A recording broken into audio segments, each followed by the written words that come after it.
Praise the Lord. ஆண்டவர் இரட்சகருமாகிய இயேசு கிறிஸ்துவின் நாமத்தில் உங்களுக்கு என் அன்பின் வாழ்த்துதல்கள்.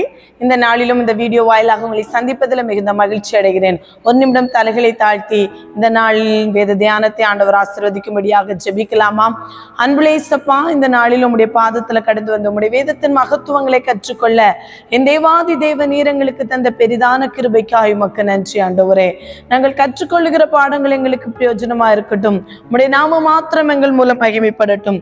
நீரே மகிமைப்படுங்க, நீரே பொறுப்படுத்திக் கொள்ளுங்க. மீட்பர் இயேசு கிறிஸ்துவின் நாமத்தில் ஜெபங்களும் நல்ல பிதாவே, ஆமென். இந்த நாளிலும் நம்ம ஆகாய் தீர்க்கதரிசி ஒரு கண்ணோட்டம் என்பதை போன வாரத்துல கற்றுக்கொண்டோம். இந்த நாள்ல நம்ம ஆகாய் தீர்க்க தரிசன புத்தகங்களுக்குள்ள கடந்து போகும்போது, அதாவது ஆகாய் தீர்க்க தரிசன புத்தகம் 2 அதிகாரங்களை கொண்ட ஒரு சிறிய தீர்க்க தரிசன புத்தகம். இந்த தீர்க்க தரிசன புத்தகத்திலே 4 தீர்க்க தரிசன செய்திகள் அடங்கி இருக்கிறது. இந்த தீர்க்க தரிசன செய்திகளை நான் பார்க்கும்போது ஆழமான காரியங்கள் 2 அதிகாரத்துல, முதல் அதிகாரத்துல 15 வசனங்களும், அடுத்த அதிகாரத்துல 23 வசனங்களும் ஆகும். மொத்த குறுகிய வசனங்களை கொண்ட ஒரு தீர்க்க தரிசன புத்தகமா இருந்தாலும் இதுல அநேக ஆவிக்குரிய சத்தியங்களும் சரி, அதாவது குறிப்பாக தடைப்பட்டிருந்த ஆலயம் கட்டப்படுவதற்கு ஒரு ஊன்றுகோலாய் இருந்த ஒரு தீர்க்கதரிசி தான் இந்த ஆகாய் தீர்க்கதரிசி. அவர் சொன்ன காரியங்களை குறித்து தான் நாம இன்றைக்கு தியானிக்க போகிறோம். முதலாவது வசனம் இன்ட்ரோடக்ஷன் ஆக சொல்லப்பட்டிருக்கிறது. ஏற்கனவே நாம பார்த்தபடி தரிவு, அதாவது 2ஆம் தரிவு என்று சொல்லப்படுகிற ராஜா, அதாவது மேதிய ராஜாவாகிய தரிவு அரசாண்டார். அதற்கு பின்பு பெர்ஷிய ராஜாவாகிய கோரேஸ் ஆட்சி செய்தார். கோரேசின் நாட்களிலே தான் ஆலயம் கட்டுவதற்காக ஒரு அனுமதி வழங்கப்பட்டு என்ன செய்தார்கள், ஜனங்கள், அதாவது பாபிலோனிய அடிமைத்தனத்துக்குள்ளாக கடந்திருந்த பெர்ஷிய ஆட்சிக்கு, தற்போது பெர்ஷிய ஆட்சிக்கு அடியிலே இருக்கிற ஜனங்களுக்கு எருசலேம் தேவாலயத்தை கட்டுவதற்கான அனுமதி வழங்கப்பட்டு ஒரு கூட்டம் ஆத்துமாக்கள், ஒரு கூட்டம் ஜனங்கள் ஆலயத்தை கட்டுவதற்காக திரும்ப கடந்து வருகிற செய்தியை நாம என்ன செய்தோம், நம்ம பார்க்கிறோம். அப்படி அவர்கள் வந்து உற்சாகத்தோடு உத்வேகத்தோடு அந்த ஆலயத்தை கட்ட முயற்சி எடுக்கும் போது தடைகள், அங்கிருந்த சமாரியர்களினாலே தடைகள் வந்து அந்த அகாஸ்வேருவின் நாட்களிலே ஆலய கட்டுமான பணி முழுவதுமாக தடை செய்யப்பட்டிருந்தது. ஏறக்குறைய 16 ஆண்டுகள், அதாவது துவங்கி, அதாவது 2வதாக ஆலயத்தை சீரமைக்க செருபாபேல் தலைமையில துவங்கின அந்த ஆலயம் கட்டுமான பணி ஏறத்தாழ 16 ஆண்டுகள் நிறுத்தப்பட்டிருந்ததாம். இந்த நிறுத்தப்பட்டிருந்த ஆலயத்தை திரும்ப கட்டுவதற்காக தீர்க்க தரிசன செய்தியை உரைத்தவர் தான் இந்த ஆகாய் தீர்க்கதரிசி.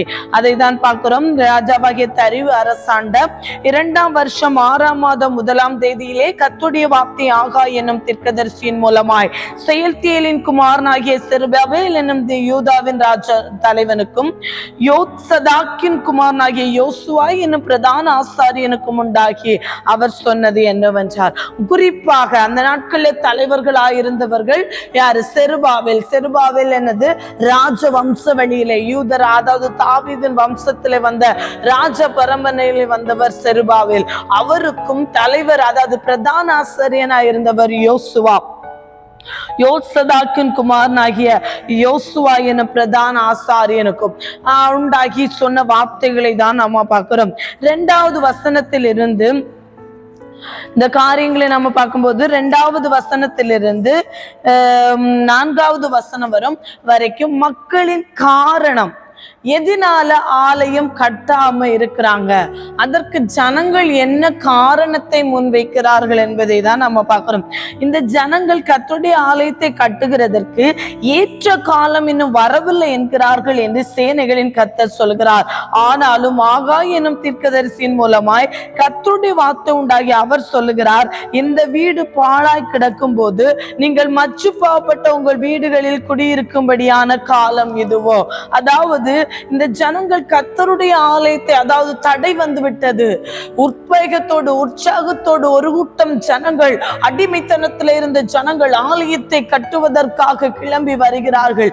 வந்து ஆண்டவருடைய ஆலயத்தை திரும்ப கட்டுகிறோம் என்கிற சந்தோஷத்தோடு செய்து கொண்டிருக்கும் போது அவர்களுடைய வாழ்க்கையிலே வந்த தடை, எனது ஆலயத்தை கட்ட முடியாதபடி தடை போடப்படுகிறது.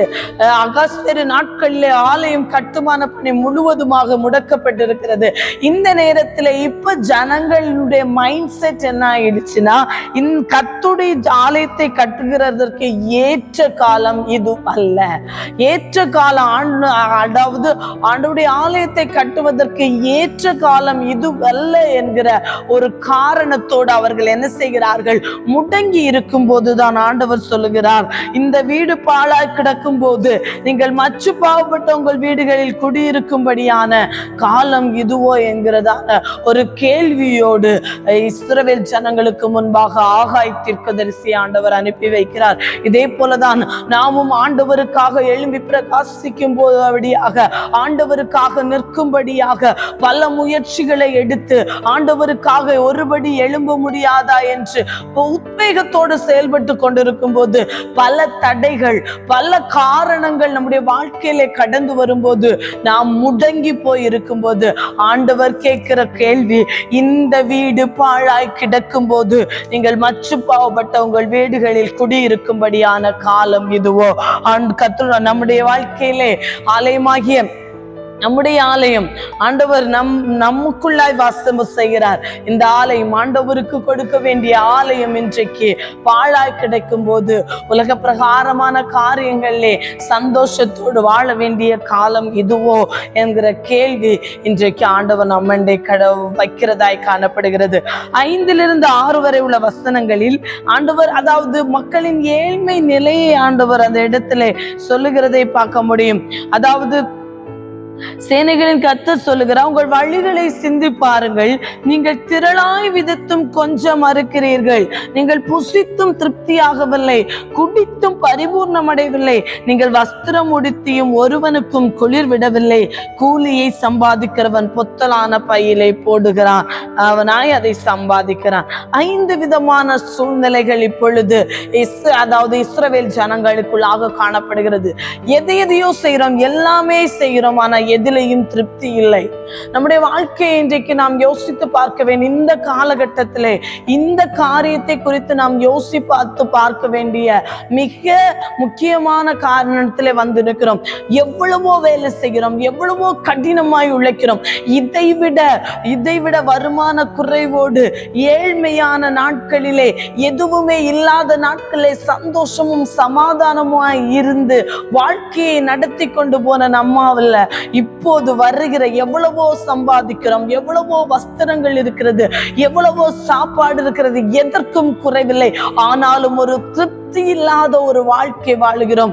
அதற்கு காரணம் என்ன என்று ஆண்டவர் சொல்லுகிறார் என்றால், ஆலயம் இடிபட்டு பாழாய் கிடக்கிறது. ஆண்டவர் தங்குகிற நம்முடைய ஆலயம், இருதயமாகிய ஆண்டவர் நமக்குள்ளே வாசம் பண்ணுகிற தேவனாய் காணப்படுகிறார். இந்த ஆலயம் பாழாய் கிடக்கும் போது நாம் உலகத்துல எவ்வளவு பிரயாசப்பட்டாலும், எது நம்முடைய வாழ்க்கையில இருந்தாலும் அதிலே ஒரு திருப்தியே இருக்காது.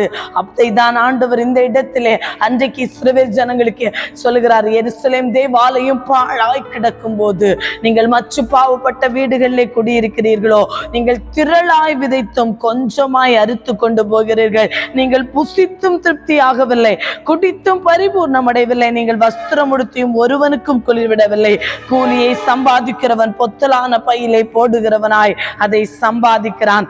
7-11 வரை உள்ள வசனங்களிலே ஆசீர்வாத தடையின் காரணத்தை ஆண்டவர் சொல்கிறார். உங்கள் வழிகளை சிந்தித்து பாருங்கள், நீங்கள் மலையின் மேல் ஏறி போய் மரங்களை வெட்டி கொண்டு வந்த ஆலயத்தை கட்டுங்கள், அதன் பேரில் நான் பிரியமாயிருப்பேன், அதனால் என் மகிமை விளங்கும் என்று கர்த்தர் சொல்கிறார். அதிகமாய் வரும் என்று நீங்கள் எதிர்பார்த்திருந்தும் இதோ கொஞ்சம் கிடைத்தது, நீங்கள் அறுத்துக்கு வீட்டுக்கு கொண்டு வந்தும் நான் அதை ஊதி போடுகிறேன். எது நிமித்தம் என்றால், என் வீடு பாழாய் கிடக்கும் போது நீங்கள் எல்லாரும் அவன் தந்தன் வீட்டிற்கு ஓடி போகிறார்களே இது நிமித்தமே என்று சேனைகளின் கர்த்தர் சொல்லுகிறார். ஆண்டவருடைய ஆசீர்வாத தடைக்கான காரணம் என்ன? என் வீடு பாழாய் கிடக்கும் போது. இன்றைக்கு நம்முடைய வாழ்க்கையிலே நாம் சிந்தித்து பார்க்க வேண்டிய ஒரு கட்டாய நிலைமையிலே கடந்து வந்திருக்கிறோம். ஆண்டவர் தங்குகிற நம்முடைய ஆலயமாகிய இந்த சரீரம் எப்படி இருக்கிறது? பாழாய் கிடக்கும் போது நம்ம எவ்வளவு உலகத்தின் எந்த காரியத்திலே சொன்னாலும் சரி, அதனால ஆண்டவர் 11வது வசனத்திலே சொல்லுகிறார், நான் நிலத்தின் மேலும் மலைகளின் மேலும் தானியத்தின் மேலும் புது திராட்சரசத்தின் மேலும் எண்ணெயின் மேலும் பூமியின் விளைகின்ற எல்லாவற்றின் மேலும் மனுஷரின் மேலும் மிருகங்களின் மேலும் கைப்பாடு அனைத்தின் மேலும் வறட்சியை வருவித்தேன். நம்முடைய வாழ்க்கையில வறட்சி இருக்கிறதா? எல்லாம் இருந்தும் ஒரு ஜீரோவான நிலைமையிலே நாம் இருக்கிறோமா? நம்முடைய ஆண்டவர் தங்குகிற ஆலயம் எப்படி இருக்கிறது என்பதை சிந்தித்து பார்க்க கடமைப்பட்டிருக்கிறோம்.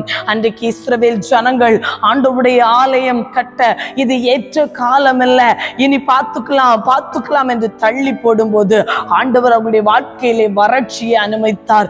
எல்லாம் செழிப்பாயிருந்தது, எல்லாம் நன்றாக இருக்கிறது போல மேலோட்டம் இருந்தது. ஆனால் ஒன்றுமே இல்லாத ஒரு ஜீரோவாய் தான் அன்றைக்கு இஸ்ரவேல் ஜனங்கள் இருந்தார்கள். அதற்கு காரணம் ஆண்டவருடைய வீடு பாழாய் கிடந்தது. இன்றைக்கு நம்முடைய வாழ்க்கையிலும் அப்படி இருக்குமே என்றால், ஆண்டவர் தங்குகிற நம்முடைய சரீரமாகிய ஆலயம் பாழாய் கிடக்கிறதா என்பதை பார்த்து அதை சரி செய்ய ஆண்டவர் நமக்கு கிருபை தருவாராக. அடுத்ததாக உடனடியாக அந்த இடத்திலே ஜனங்கள் கீழ்ப்படுகிறார்கள்.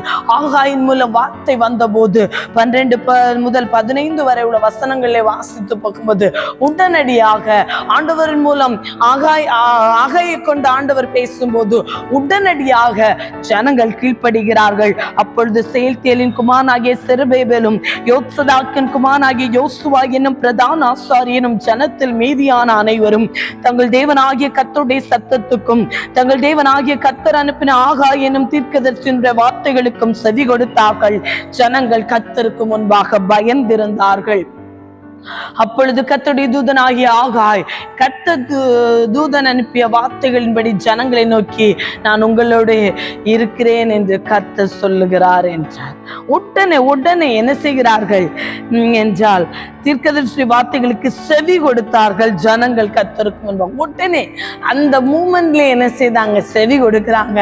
ஆண்டவருடைய வார்த்தை அந்த இடத்திலே கீழ்ப்படியும் போது ஆண்டவர் சொல்லுகிற வார்த்தை, நான் உங்களுடனே இருக்கிறேன் என்கிறார். பின்பு கர்த்தர் செயல்தியன் குமாரனாகிய செருபாபேல் என்னும் யூதாவின் தலைவனுடைய ஆவியையும் யோத்சதாக்கின் குமாரனாகிய யோசுவா என்னும் பிரதான ஆசாரியனுடைய ஆவியையும் ஜனத்தில் மீதியான எல்லாருடைய ஆவியையும் எழுப்பினார். எல்லாருடைய ஆவியையும் ஒன்று சேர வைக்கிறார். கீழ்ப்படிதல் வந்தபோது ஜனங்களுடைய வாழ்க்கையிலே ஆண்டவருக்காக ஆலயத்தை கட்ட ஆண்டவர் தீர்க்க தரிசனமான வார்த்தைகளை ஆகாயை கொண்டு பேசின போது ஜனங்கள் என்ன செய்கிறார்கள்? கீழ்ப்படுகிறார்கள். கீழ்ப்படிந்த உடனே ஆண்டவர் என்ன செய்கிறார்? எல்லாருடைய ஆவியையும் ஒன்று சேர பண்ணுகிறார். செருபேபேலுடைய ஆவியை எழுப்புகிறார், யோசுவாவின் ஆவியை எழுப்புகிறார். ஜனங்கள் எல்லாருடைய ஆவியை எழுப்பினதுனால தங்கள் தேவனுடைய தேவனாகிய சேனைகளுடைய கர்த்தரின் ஆலயத்திலே வேலை செய்தார்கள்.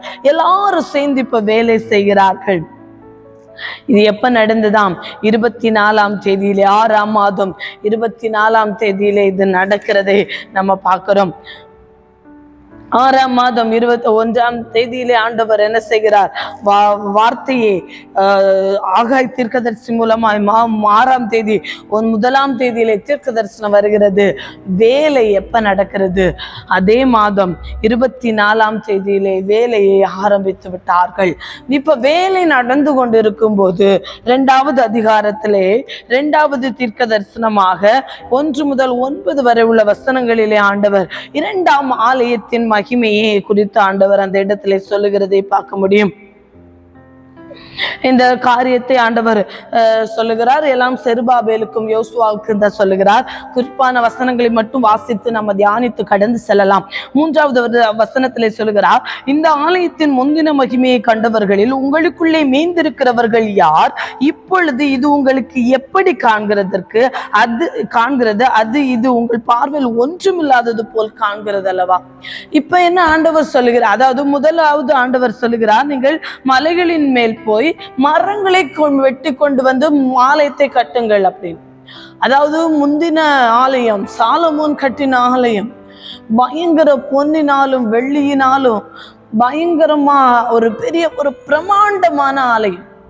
அப்போ இப்போ மலையில போய் மரத்தை வெட்டி கொண்டு வந்தாவது எனக்கான ஆலயத்தை கட்டுங்கள் என்று ஆண்டவருடைய வார்த்தை வருகிறது.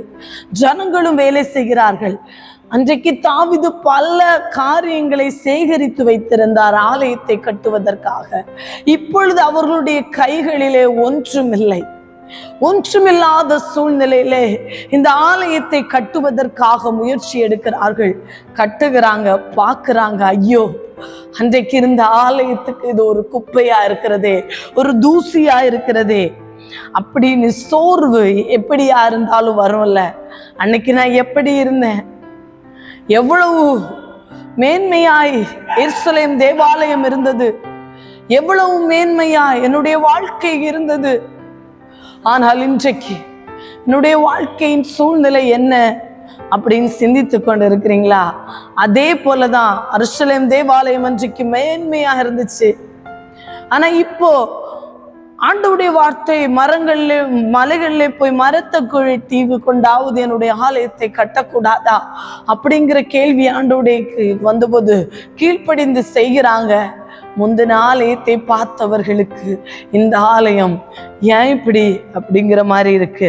அதற்கு தான் ஆண்டவருடைய வார்த்தை, ஆனாலும் செருபாபேலை நீ திடன் கொள் என்று கர்த்தர் சொல்லுகிறார். யோசதாக்கின் குமாரனாகிய யோசுவா என்னும் பிரதான ஆசாரியனே நீ திடன் கொள், தேசத்தின் எல்லா ஜனங்களே நீங்கள் திடன் கொள்ளுங்கள், வேலையை நடத்துங்கள் என்று கர்த்தர் சொல்லுகிறார். நான் உங்களுடனே இருக்கிறேன் என்று சேனைகளில் கர்த்தர் சொல்லுகிறார். நீங்கள் எகிப்திலிருந்து புறப்படுகிற போது நான் உங்களுடனே உடன்படிக்கை பண்ணின வார்த்தையின்படியே என் ஆவியானவரும் உங்கள் நடுவிலே நிலை கொண்டிருப்பார். பயப்படாதீங்கள். ஆண்டவருடைய வார்த்தை என்ன? பயப்படாதீங்க, திடன் கொள்ளுங்க. முந்தின ஆலயம் மகிமையா இருந்ததே, இன்னைக்கு என்னால் அப்படி செய்ய முடியலையே என்று பயந்துட வேண்டாம். ஒரு நாளில் மகிமையாயிருந்த நாம் இன்றைக்கு அந்த விதமாய் செய்யவில்லை என்றாலும் ஆண்டவருடைய சத்தத்துக்கு கீழ்ப்படிந்து ஒரு ஸ்டெப் நாம எடுத்து வைத்தோம் என்றால் ஆண்டவர் நமக்காக பல அடிகளை எடுத்து வைக்கிற தேவனாய் காணப்படுகிறார். அதை நினைத்து கவலைப்படாதீர்கள். நான் முன்னால இருந்தது போல இருக்க முடியவில்லை, இன்னும் அதை பற்றி கவலை இல்லை. முன்னால இருந்த மாதிரி ஆலயத்தை கட்ட முடியவில்லை, அதை பத்தி கவலை இல்லை. ஆனா நீங்க செய்ய ஆரம்பித்தீர்களே, அதற்கான வார்த்தை தான் திடன் கொள் என்று கர்த்தர் சொல்லுகிறார். யோசுவாவையும் செருபாபேலையும் பார்த்த ஆண்டவர் சொல்லுகிறார் திடன் கொள் என்று சொல்லுகிறதை பார்க்க முடியும். அடுத்ததாக நீங்க எகிப்திலிருந்து புறப்படுகிற போது நான் உங்களுடனே உடன்படிக்கை பண்ணின வார்த்தையின்படியே என் ஆவியானவரும் உங்கள் நடுவிலே, அன்றைக்கு எப்படி வாக்கு பண்ணினோ அந்த வார்த்தையின்படியே என் ஆவியானவர் உங்களோடு நிலை கொண்டிருப்பார் என்று சொல்லிட்டு 6 முதல் 9 வரை உள்ள வசனங்களை வாசித்து பார்க்கும்போது முந்தின ஆலயத்தின் மகிமையை பார்க்கலும் பிந்தின ஆலயத்தின் மகிமை அது மேன்மையாதான் இருக்கும், பெரிதா இருக்கும் என்பதை பார்க்க முடியுது. அதுதான் ஆண்டவர் சொல்லுகிறார். சேனைகளின் கர்த்தர் சொல்லுகிறார், கொஞ்ச காலத்துக்குள்ள இன்னும் ஒரு தரம் நான் வானத்தையும் பூமியையும் சமுத்திரத்தையும் வெட்டாந்தரையும் அசைய பண்ணுவேன், சகல ஜாதிகளையும் அசைய பண்ணுவேன், சகல ஜாதிகளாலும் விரும்பப்பட்டவர் வருவார், இந்த ஆலயத்தை மகிமையினால் நிறைய பண்ணுவேன் என்று சேனைகளின் கர்த்தர் சொல்லுகிறார். வெள்ளியும் என்னுடையது, பொன்னும் என்னுடையது. வெள்ளியிலேயே பொன்னிலேயே இந்த ஆலயத்தை நேர்த்தியாய் செய்ய முடியவில்லையே, ஆண்டவருக்காய் பல பல காரியங்களை செய்தனே, பல பணங்களை ஆண்டவருக்காய் கொடுத்தனே என்று ஒருவேளை நாம் யோசித்துக் கொண்டிருந்தால், இன்றைக்கு அதெல்லாம் செய்ய முடியவில்லை என்று நாம் ஆண்டவருக்கு முன்பாக யோசித்துக் கொண்டிருந்தால் ஆண்டவருடைய வார்த்தை வெள்ளியும் என்னுடையது, பொன்னும் என்னுடையது. முந்தின ஆலயத்தின் மகிமையை பார்க்கலும் இந்த பிந்தின ஆலயத்தின் மகிமை பெரிதா இருக்கும், இவ்விடத்தில் சமாதானத்தை கட்டளையிடுவேன் என்று கர்த்தர் சொல்லுகிறார். முந்தின ஆலயத்தின் மகிமை முந்தின நாட்களிலே பிரகாசித்ததை விட நம் பிந்தின நாட்களிலே பிரகாசிக்க ஆண்டவரால கூடிய காரணம், நாம் முன்னாடியே ஆண்டவர் தங்குகிற ஆலயமாகிய சரீரம் பாழாய் கிடந்தால் அதை சரி செய்ய கீழ்ப்படிந்து எழும்புவோம். அப்பொழுது முந்தின மகிமையை பார்க்கலும் பிந்தின மகிமை நம்முடைய வாழ்க்கையிலே பெரிதா இருக்கும் என்பதை குறித்து தான் இந்த இடத்துல சொல்லப்பட்டிருக்கிறதை பார்க்க முடியும். 10 முதல் 10 முதல் 19 வரை உள்ள வசனங்களை நாம் வாசித்து பார்க்கும்போது 3ஆம் தீர்க்கதரிசன வார்த்தை அந்த இடத்துல சொல்லப்பட்டிருக்கிறதை பார்க்க முடியும். இது 9ஆம் மாதம் 24ஆம் தேதி. இந்த தேதிகளை குறித்தெல்லாம் நாம போன வாரத்திலே பார்த்துட்டோம். அதாவது அதோடைய எபிரேய நாட்காட்டிக்கும் ஆங்கில நாட்காட்டிக்கும் என்ன டிஃபரன்ஸ் என்பதை குறித்து நாம பார்த்துட்டோம். இப்போ 9ஆம் மாதம் 24ஆம் தேதியிலே ஆகாய் எனும் தீர்க்கதரிசியின் மூலமா கர்த்தருடைய வார்த்தை உருவாகிறது. ஆசாரியர்களுக்கு ஆண்டவர் உபதேசத்தை கொடுக்கிறார். 10 முதல் 19 வரை உள்ள வசனங்களை வாசித்து பார்க்கும்போது ஆசாரியர்களுக்கு ஆண்டவர் உபதேசத்தை கொடுக்கிறார். என்னது அதாவது அந்த இடத்துல ஆண்டவர் 2 விதமான காரியத்தை ஆண்டவர் அந்த இடத்துல சொல்லுகிறதை நம்ம பார்க்க முடியும். பரிசுத்தமும் தீட்டை குறித்து ஆண்டவர் சொல்லுகிறார். ஒருவன் தன் 11ஆம் வசனத்திலே ஒருவன் தன் வஸ்திரத்தின் தொங்கலிலே பரிசுத்த மாம்சத்தை கொண்டு போகையில் தன் வஸ்திரத்தின் தொங்கல் அப்பத்தை ஆகலும் சாதத்தை ஆகலும் திராட்சை எண்ணெய் ஆகலும் மற்றெந்த போஜன பதத்தை ஆகிலும் தொட்டால் அது பரிசுத்தமாகுமோ என்றார். ஆசாரியனை பார்த்து கேட்கிறாரு, பரிசுத்த இப்ப பிரதான ஆசாரியனை எடுத்துக்கொண்டோம்னா பிரதான ஆசாரியன் வஸ்திரத்துல கூட என்ன ஏற்றக்கூடாது, கரை பெற்றக்கூடாது, எல்லாவற்றிலும் பரிசுத்தமா இருக்கணும். அவர்களுக்கென்று பரிசுத்த ஆலய வஸ்திரங்கள், ஆசாரிய வஸ்திரங்கள் நியமனம் ஆண்டவர் கொடுத்து எல்லா காரியத்திலையும் கரெக்டா இருந்து அந்த வஸ்திரத்தோடு தான் பிரதான ஆசாரியன் கிருபாசன தண்டைக்கு கடந்து போக முடியும்.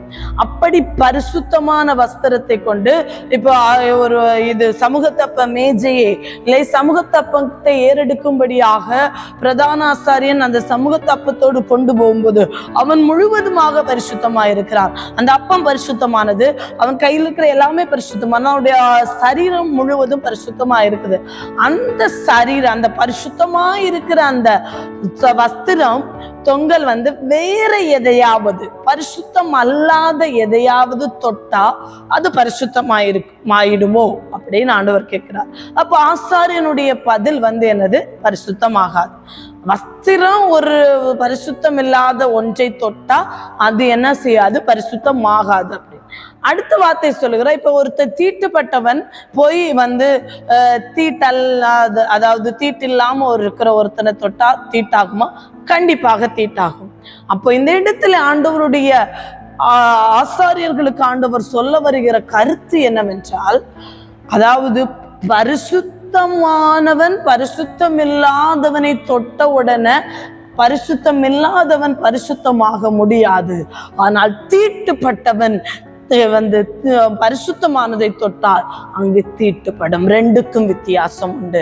பரிசுத்த வாழ்க்கையை காத்து கொள்ள வேண்டியது நம்மேல் விழுந்த கடமை. இப்போ ஆலயம் கட்டுறோம், ஆலயம் பரிசுத்தமானது. அந்த ஆலயத்துக்கு உள்ள வந்த உடனே நாம பரிசுத்தமாயிரோம் என்றால் பரிசுத்தமாக முடியாது. நாம் நம்மை பரிசுத்தமாக்கி கொள்ள வேண்டியது நம்முடைய கடமை. அதே நேரத்திலே பாவத்தோடு உள்ளே வந்தால் அங்கே பாவம் பிரவேசிக்கும் என்கிற ஒரு ஆழமான சத்தியத்தை ஆகாய் மூலம் ஆசாரியர்களுக்கு ஆண்டவர் சொல்லி கற்பித்து கொடுத்தார். வஸ்திரம் பரிசுத்தமா இருக்கிறதுனால, நாம் பரிசுத்தமா இருக்கிறதுனால எல்லாத்தையும் பரிசுத்தமாக்கி விட முடியும் என்றால் முடியவே முடியாது. அது என்னுடைய தனிப்பட்ட விஷயம். ஆனால் நான் பாவத்தோடு அக்கிரமத்தோடு ஆலயத்துக்குள்ளாக மற்ற காரியங்களுக்குள்ளாக கடந்து வரும்போது கண்டிப்பாக என்னால் மற்றவைகளும் தீட்டுப்படும் என்பதை குறித்த ஒரு ஆழமான கருத்தை இந்த இடத்திலே ஆகாய் தீர்க்கதரிசி எழுதி வைத்திருக்கிறதை நம்ம பார்க்க முடியும். அதை தான் நம்ம 14வது வசனம் வரைக்கும் பார்க்கிறோம். அடுத்ததாக குறைவுபட்ட நன்மைகளை குறித்து 15 17 வரை, இப்போதும் கர்த்தருடைய ஆலயத்தை கட்டும்படி ஒரு கல்லின் மேல் ஒரு கல் வைக்கப்பட்டது. முதல் நடந்ததை உங்கள் மனதிலே சிந்தித்து பாருங்கள். அந்த நாட்கள் முதல் ஒருவன் 20 மரக்காலாக கண்ட அம்பரத்தின் இடத்தில் வந்தபோது 10 மரக்கால் மாத்திரம் இருந்தது. ஒருவன் ஆலயம் தொட்டியில 50 குடம் உள்ள ஆலயத்துல வந்தபோது 20 குடம் மாத்திரம் இருந்தது. கருக்காயினாலும் விஷப்பனினாலும் கல்மழையினாலும் உங்களை உங்கள் கைகளின் வேலையெல்லாம் அடித்தேன், ஆனாலும் நீங்கள் என்னிடத்தை மனதை திருப்பாமல் போனீர்கள் என்று கர்த்தர் சொல்லுகிறார். நான் இதெல்லாம் செஞ்சேன், ஆனாலும் நீங்க திருப்பல. இப்போது ஆண்டவர் ஆசீர்வாதத்தை வாக்கு பண்ணுகிறார். 18 19 வரை பார்க்கிறோம். இப்போதும் இதற்கு முந்தின காலத்தில் நடந்த நடந்ததை உங்கள் மனதிலே சிந்தித்து பாருங்கள்.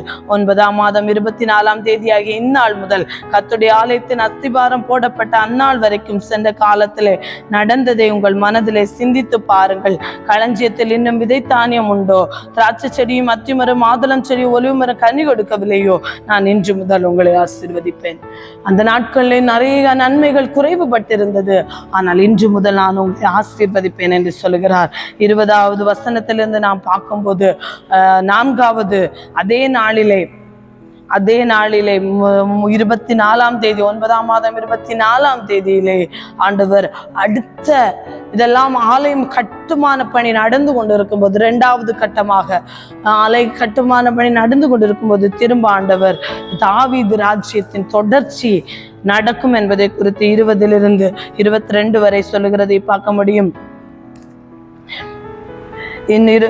நீ யூதாவின் தலைவனாகிய செருபாபேலோட சொல்ல வேண்டியது என்னவென்றால், நான் வானத்தையும் பூமியை அசைய பண்ணி ராஜ்யங்களின் சிங்காசனத்தை கவிழ்த்து ஜாதிகளுடைய ராஜ்யங்களின் பலத்தை அழித்து ரதத்தையும் அதில் வீற்றிருக்கிறவர்களையும் கவிழ்த்து போடுவேன். குதிரைகளோட அவைகளின் மேல் ஏறி இருப்பவர் அவரவர் தங்கள் தங்கள் சகோதரன் பட்டயத்தினாலே விழுவார்கள்.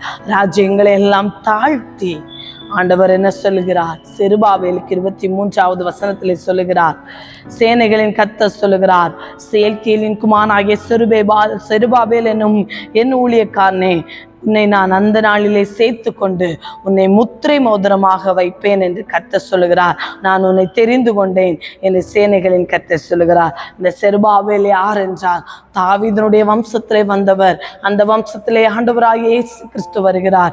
அவர் எப்படி இருப்பாராம்? உன்னை முத்திரை மோதிரமாக வைப்பேன் என்று கர்த்தர் சொல்லுகிறார். உன்னை தெரிந்து கொண்டேன் என்று சேனைகளின் கர்த்தர் உரைக்கிறார். ஆலயத்தை பாழாய் கிடக்கிற ஆலயத்தை கட்ட எத்தனித்த போது அவளுடைய வாழ்க்கையிலே நடந்த எல்லா குறைவுகளையும் ஆண்டவர் ஆசீர்வாதமாய் மாற்றினார்.